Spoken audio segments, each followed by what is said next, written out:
हाँ जी।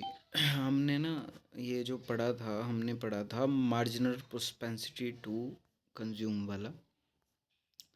इसके हाँ मैंने जी। आपको कहे थे कि फॉर्मूले याद करने हैं सिर्फ। तो फॉर्मूले जो हुँ, हैं थोड़े से और भी हैं जो आपको याद करने पड़ेंगे।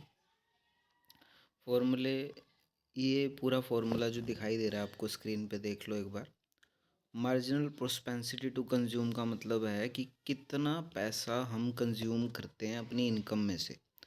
मैंने कल एक एग्ज़ाम्पल दिया था आपको। मान लीजिए आपके पास 100 रुपये हैं, 100 रुपये आपकी इनकम है, तो 100 रुपये में से आप 80 रुपये खर्च कर देते हो। तो आपने कितना उसके ऊपर खर्च किया, इसी को मार्जिनल प्रोस्पेंसिटी टू कंज्यूम बोला जाता है। तो इसका ना एक फ़ॉर्मूला होता है कि कैसे आप पता करते हो कि कितना आप खर्च कर देते हो। तो ये फ़ॉर्मूला आपको आपकी स्क्रीन पे दिखाई दे रहा है।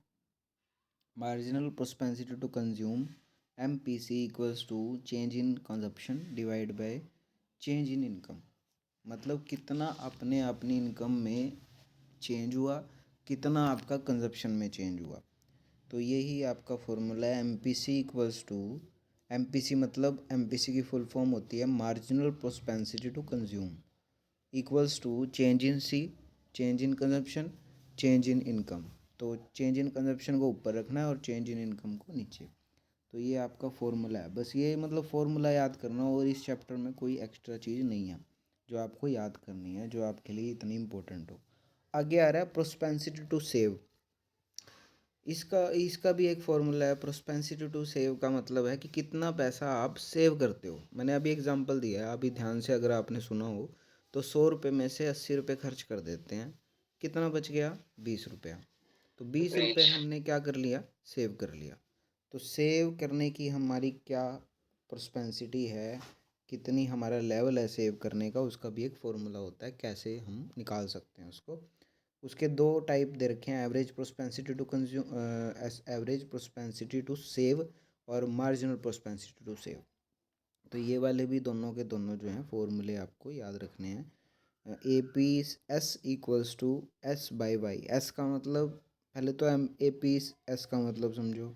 APS की फुल फॉर्म होती है एवरेज प्रोस्पेंसिटी टू सेव, और एस का मतलब सेविंग, डिवाइड बाय वाई का मतलब income.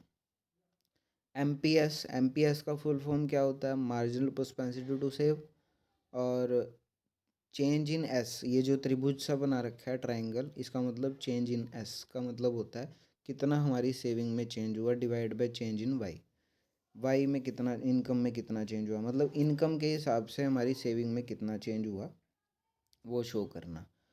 Average propensity to save का जो फॉर्मूला है वो याद रखना है, और मार्जिनल प्रोस्पेंसिटी टू सेव का जो फॉर्मूला है वो याद रखना है आपको बस। और फालतू का कुछ भी एक्स्ट्रा मतलब आपको याद नहीं करना।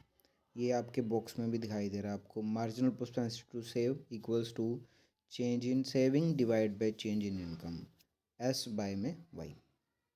ये बस आपका इतना ही मतलब टॉपिक है फालतू का। आपको कुछ भी इस चैप्टर में अभी तक इतना आया नहीं है।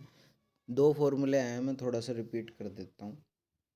एक आया था marginal propensity to, sorry, propensity to consume का फॉर्मूला। उसमें क्या था कि दो थे, APC और MPC।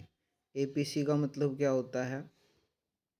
APC का मतलब होता है एवरेज प्रोस्पेंसिटी टू कंज्यूम, कितना आप कंज्यूम करते हो। मार्जिनल प्रोस्पेंसिटी का मतलब होता है कितना आपकी कंजप्शन में चेंज हुआ है। उसका फॉर्मूला क्या होता है? चेंज इन है, मतलब MPC भी बोल सकते हैं, चेंज इन कंजप्शन। ठीक है। और एक और सेविंग का होता है, दोबारा से बता देता हूँ, जो अभी कराया 2 मिनट पहले। APS और क्या होता है? MPS। APS का मतलब एवरेज प्रोस्पेंसिटी टू सेव, और MPS का मतलब मार्जिनल प्रोस्पेंसिटी टू सेव। चारों फॉर्मूले आपको रटे होने चाहिए आपके, मतलब अच्छी तरह से आपको इसको याद कर लेना है, क्योंकि आपके एग्ज़ाम में ये पूरे के पूरे चांस हैं कि इन चारों में से एक फार्मूला तो पक्का आएगा ही आएगा। क्या ऑप्शन में भी पूछ सकता है, सीधा सीधा आपसे फार्मूला 1 नंबर में भी पूछा जा सकता है। तो ये चारों के चारों जो फॉर्मूले हैं वो आपको याद रखने ही रखने हैं किसी भी तरीके से। ठीक है।